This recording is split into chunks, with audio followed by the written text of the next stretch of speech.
Good morning from WKYT News. I'm Bill Bryant, and we welcome you to Kentucky Newsmakers. Later, our investigative reporter Miranda Combs will join us, and she'll talk about some of what she's been working on and what she has planned. Miranda will be with us later. But first, the new point man for higher education in Kentucky is a native of the state with a compelling story. He also has some major goals for getting more Kentuckians educated and trained for the jobs out there. Dr. Thompson takes the job at a time when the cost of college is a barrier for many, and there are other obstacles. Dr. Thompson is an experienced administrator who's also a sociologist who's spoken around the country on achievement, leadership, and diversity.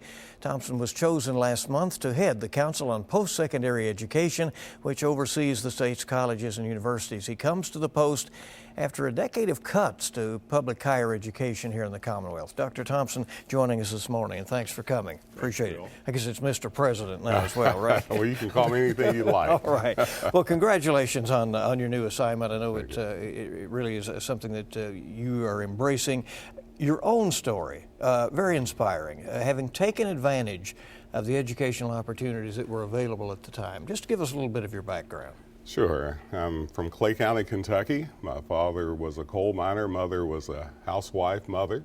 We were sharecroppers. And when I say poor, we were poor. You know, I was born in a little small log cabin with 8 siblings in that little cabin with my mother and father.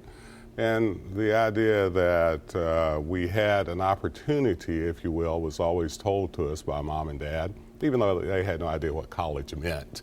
You know, they did tell us that the value of education. Father was illiterate. He didn't know what education was from a pure sense of what we think about college as. And Mom had an 8th grade education, but they taught me the value of education, the idea that if I was ever going to do something more than them, I would have to get more education. And so that's the background where I'm from. I mean, it's very much a core of my cultural upbringing, but it's very much a core of my emotional intelligence about education. When you got to college, you went to EKU. I did. Did you, at that time, did you feel up to the task, or is that also something that is difficult to overcome in terms of getting the confidence to do college work? Well, yeah, that's a very good question. I don't even know if anyone's ever asked me that, actually. I felt up to the task. I felt that even if I didn't have the knowledge, I had the ability to get the knowledge. And that is truly, I think, the essence of good knowledge, is that you have the belief that you can continuously improve.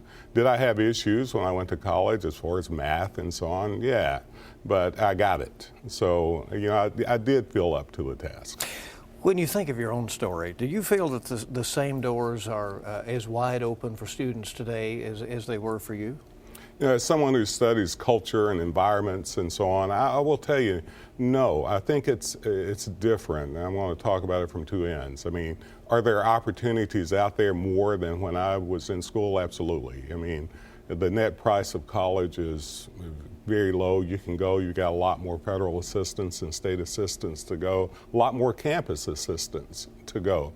But the difference is that there's so many, now generations of drug overdoses and overuse in eastern and southeastern Kentucky or in many of our inner cities, and there's this sense that, in fact, the culture is more of that than in many cases a culture of hope. So what my argument is that although there's more physical opportunities, there may not be as many emotional opportunities or thoughts. How do you encourage students who are out there who may be in those difficult circumstances to keep their eye on the goal of achieving a higher level, a higher skill set? You know, interesting, because I think in many cases students have no idea of their path and have no idea where their path can take them to good employment. So I think there's 2 or 3 pieces I would argue here. One is we have to really stretch the value of the value proposition, why education is important, period. But we also have to align them in a pathway and a pipeline to let them think there's many ways you can get to where you want to go with sustainable employment. It doesn't have to be a 4-year college degree. It could be a credential, but it has to be something that allows them to know that if they stay on this successful path through elementary, middle, high school, that they have a great chance to get where they need to go. We're offering a lot more dual credit opportunities that we need to align with that, as a matter of fact. Let's talk about where Kentucky is in higher education. Obviously, there is some attempt to match the workforce, the jobs that are open, to what is being taught in the universities. There are some who say, get that liberal arts degree and you can handle anything. Where do you come down on that? Well, I mean, it's a both and for me, not an either or. For an example, we do have a dearth. I'll give you some statistics that just happen to have in front of me. 2017, we ranked 43 in the nation for people ready to go to work. So we have a long way to go. But I will also tell you, though, looking at the numbers, in the last 10 years, we've increased our enrollment by 56% in our public universities, 35% at KCTCS. We're giving out more degrees than ever. We're giving out more undergraduate degrees to our low income and kids of color. This is where I come down, Bill. Go ahead. We've had some tough budget years. The need to address the pension crisis has taken up a lot of money that many say should have been allocated before but wasn't. But Kentucky has continuously, after the recession of 2008, cut its commitment to higher education for a decade solid. Some of the regional universities especially have had to cut programs and personnel.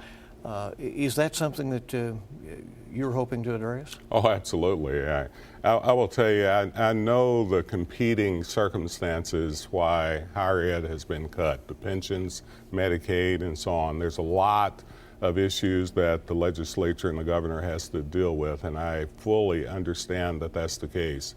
Higher ed, though, has taken a big brunt of those cuts to make some of those things happen. And we still are deep in issues along those lines. But I will tell you, higher education is the solution to a lot of those issues. And we've been cut so much in higher education, we are in the bone. We're not no fat anymore to cut. So if we're going to actually get to a point of where we're economically viable in the state, we're going to have to get more people educated with a credential or some other degree to make that happen. So my argument is, let's start funding the solution. Because people who have degrees typically earn more and pay more taxes, so it might be counterintuitive to continuously make those cuts, huh? Absolutely. Not only that, they have a greater chance of not being unemployed. I mean, we've seen that in research over the last many years. And we also know that there is an opportunity for their kids even to be very much a part of the viable workforce, because the more education you get, the more it's generational. Some university presidents have been very outspoken about their concerns about this performance-based funding formula that has been set out without additional money being allocated. Other states that set those kind of expectations also put forth more money. Is that a concern? Yes, I want to first of all tell you that we in higher education, we don't have a problem with accountability. I think the metrics, and I think Senator Givens and the group that helped put this together really, I think, targeted the right metrics for us to be successful, focusing on STEM, low-income, students of color, more degree attainment, and so on. So we're okay with that accountability. But what we know is that without taking if we take money from each other, none of us can be very successful. So we're going to have to figure out how to put more money in that for it to be successful. So the argument isn't whether or not it's a good model. I argue it's a very good model. But we have to get money in there to make that model truly live out what the usefulness of it could be. And some of the regionals have particularly had concerns about the formula funding. Right, especially some of the smaller ones, yes. The cost of college, to what extent is it a barrier to those who want to attend? You've said there are grants, there's money, there are scholarships and so forth available out there. But is that right now the barrier that keeps many kids from going? Well, I don't think physically it is as much as it is mentally. And what I mean by that, there's a perception that it's not affordable. And I think we have to do a better job being transparent what the net cost of college is and how students can really pay for it. We're going to have to be more transparent to the fact that if you borrow money, you need to get that credential, and that way it becomes an investment and not a debt around your neck. So affordability, though, is becoming an issue for me physically, too, because the lower income you are, and I know there's an opportunity for you to get more money, but you also have to live. There's living expenses. In many cases, there's many of these folks that may have family they're assisting. So yes, we have to focus on affordability. We have to look at it now as an item that not only talks about access to college, but success while they're in college. Many of our kids drop out. Many of our adult students drop out because they don't have enough money to take them through. And Dr. Thompson, many are also arriving at trying to make a value judgment on how much debt they want to carry when they get out of college. I mean, if they're $40,000 or $50,000 in debt, that's a lot to be starting life out. It is. That's why we need to do better financial counseling, I think. More than just talking about it, we're going to have to give models where they can see exactly what the outcomes are if they go down this path. So yes, if we have students that are not graduating with that kind of debt, we have really a big problem. If we have students that graduate with that big debt, but they don't have sustainable employment, that's a big problem.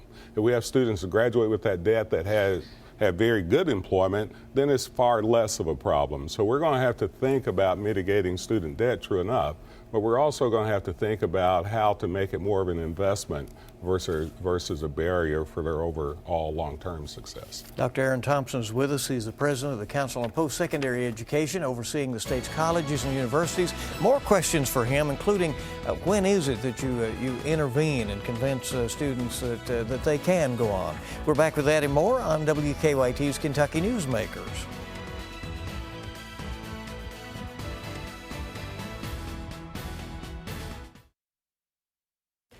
Welcome back to WKYT's Kentucky Newsmakers. We're glad you're with us today, and we are also glad that Dr. Aaron Thompson has gotten a moment to join us because he is very busy as head of the Council on Postsecondary Education.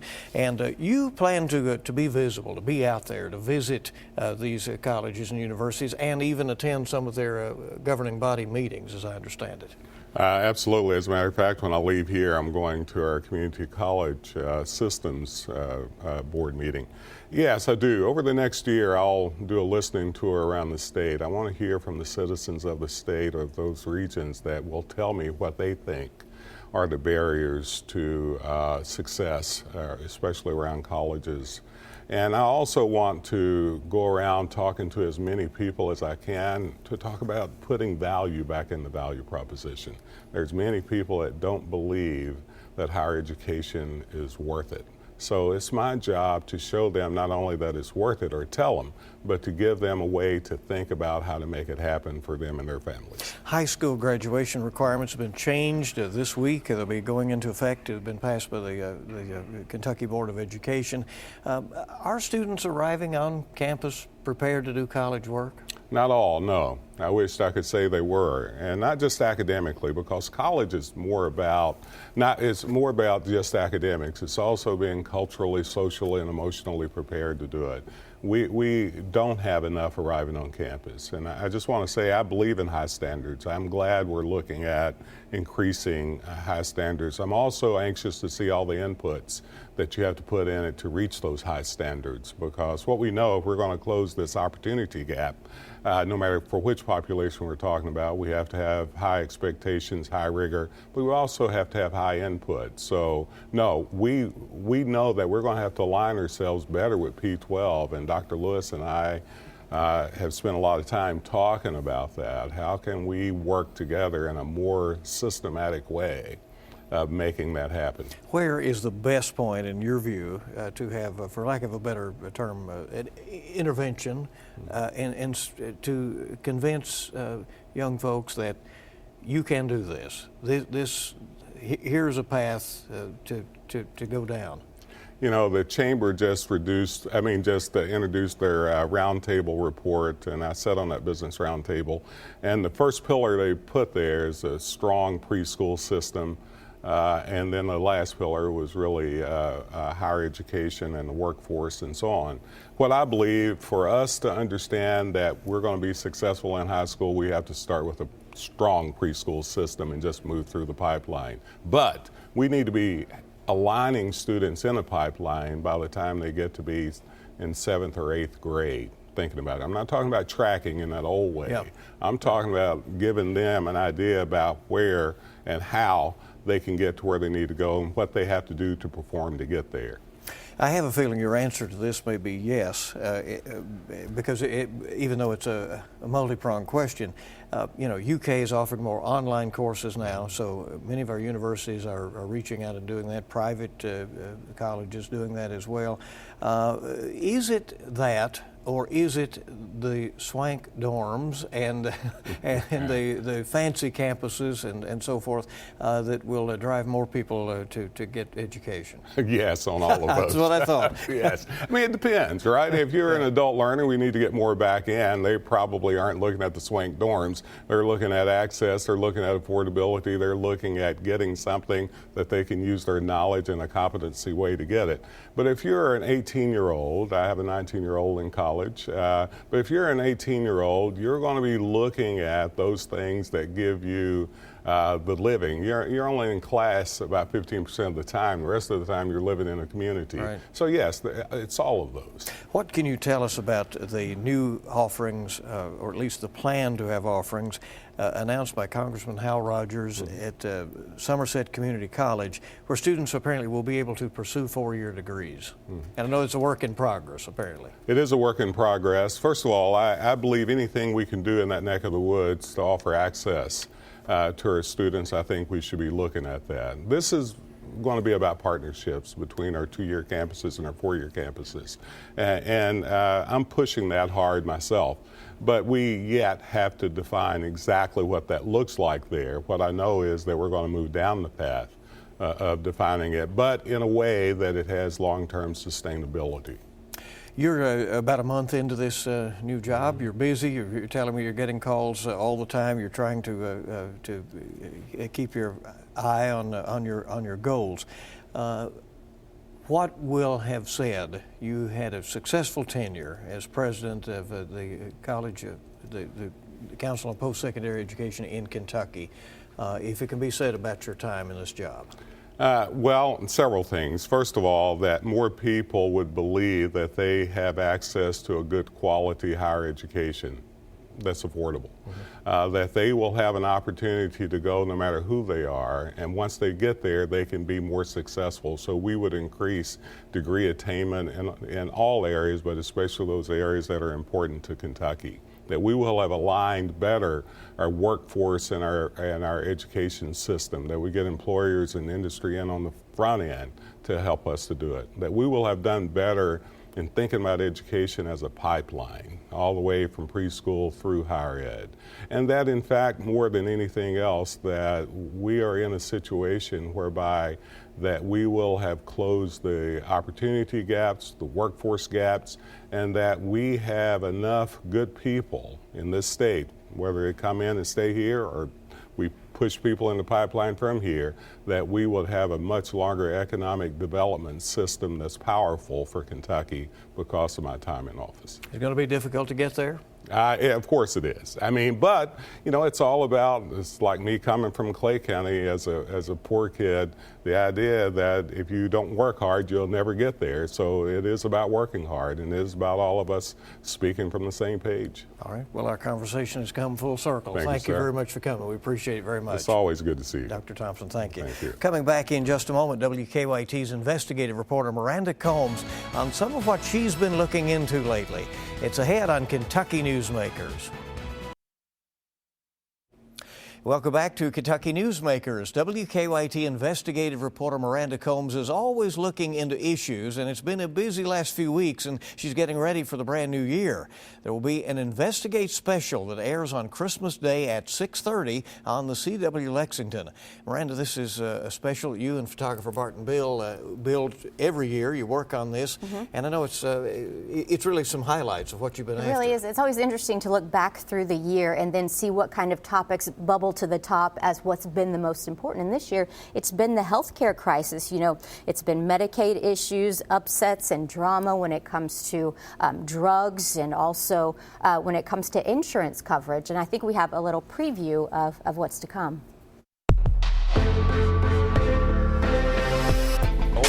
Idea of the house calls, it's coming all back around now. 915 Murray Drive, that's visible from the two-story commercial. I did feel like I needed immediate care, and it's been generation after generation. I feel like I'm a reasonable person who made a decision to seek care. And here come Miss Queen, y'all better know. It's just trying to find the workforce that will do this job and do it well. Next case, Michael Heilig. So you got your license back? I know for a fact he's done my hip surgery. It's not over when they're done with the withdrawals and they're no longer taking that drug. Oh, it's beyond it. It's disrespectful to everybody. It's amazing how complex it can be, and I can't imagine how overwhelming it must be for a lot of families to deal with. Bart worked so hard on those. There's Right. some applause to him for doing that. Again, that's 6:30 on Christmas Day, right? Yes. All right, now one of those stories turned into multiple updates. I know you did follow-ups.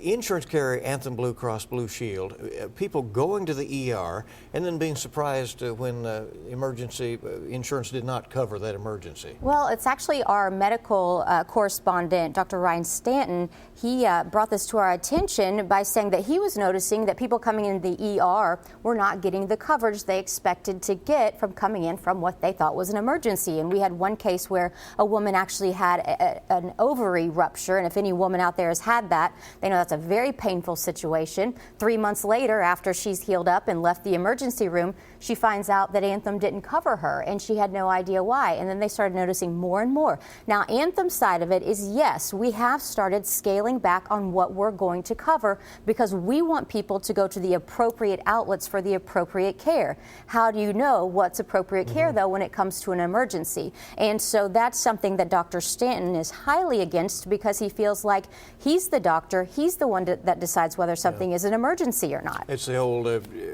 going in for a hangnail, but yet it could be a situation that's very serious. And that is, you're right, Bill, why this has come up, because there are so many what they call in the business frequent flyers, people that show up for reasons that absolutely should not be coming to an ER, but this is boiled over into people that actually needed the emergency. The emergency rooms are overcrowded for so many reasons now. There's something called community paramedicine that is trying to get after this. And this is a phrase you're going to start hearing a lot more of across the state, I think. It's happening right now in Lexington, although their grant is about to run out and they're going to need more funding to continue this. But it's very interesting, and the idea is that paramedics, when they're out on the streets and have time, they stop by patients' homes that they see a lot, that they come and pick up, and they check on them, check their blood pressure, heart monitors, things like that, to avoid them having to go to the emergency room again. These are the people that go over and over and over again. And what they found is a lot of times these people don't need an ER, because when you go to an ER doctor is there to fix an emergency. These people need long-term care that's going to keep them well into the future. And so if these paramedics are able to come in and check on them, they can obviously sometimes spot the actual problem and get them to the right doctor instead of using up the taxpayer dollars in these ambulances. A big part of our healthcare picture, obviously, is our population. We are aging as a country, certainly a lot of folks now over 65. By 2050, an estimated 27 million people will need some kind of long-term care. And that's putting a lot of pressure on out there, isn't it? It's putting a lot of pressure on long-term care facilities, particularly CNAs, and that's certified nursing assistants. They are in high demand and badly needed right now. Those are the workers that are right under a nurse in the nursing home. They do a lot of the dirty work and a lot of the stuff that nobody wants to get into, but it's also a very special job, and we did a very special story on that about how it takes a caring heart, and you can't just throw random people into that position either, because then you get the bad press. So it's one of those jobs that's desperately needed, and it's going to be needed more and more as time goes on, as more and more people are having to choose to put a parent or a loved one into long-term care. I know one of your stories has to do with an interesting revelation about police PTSD. It's something that police have avoided, I think, for a long time, that topic, but the things that they're seeing are ending up turning them into mental health disasters by the time they retire or even before that. So the idea is to start teaching them early on the signs of mental health and how they need to get help when they're having post-traumatic problems, because police are looked at as the tough guys, and they're not supposed to be scared of anything. They walk into the danger, but that danger sticks around with them, and they need to cope with it. And this is a big push by the Department of Criminal Justice Training through the Justice Cabinet, that they're trying to make more people go to classes and in therapy to get ahead of this. You had some feedback about this when you looked into fake service dogs. A lot of feedback, yeah. So apparently, and this was brought to our attention from viewers, because a lot of times people notice that people have a service dog vest on their dog, but their dog's not really acting like a service dog. You see them on planes and in malls and stores. So we started looking into it, and sure enough, we were able to go on Amazon.com and buy one for $24.95 and put it on my dog if I wanted to. That's how easy it was. But you don't realize the drama and problems that cause for actual people who need these service dogs. These service dogs are trained for years. They're very expensive. And a lot of times when they're put in situations that are around fake service dogs, it can actually retire that real service dog for the rest of that dog's life because of they can't be around dogs that are not acting appropriately. Yeah, a lot of interesting stories. Again, your special will run on Christmas Day at 6:30 on the CW Lexington. Miranda, thanks so much for stopping by. Thanks for having me. Updating us on what you're up to. I know you'll look for a busy year ahead. Yeah, I hope so. And thank you for joining us for this edition of Kentucky Newsmakers. We'll see you bright and early this week on WKYT This Morning, and we hope you make it a good week ahead.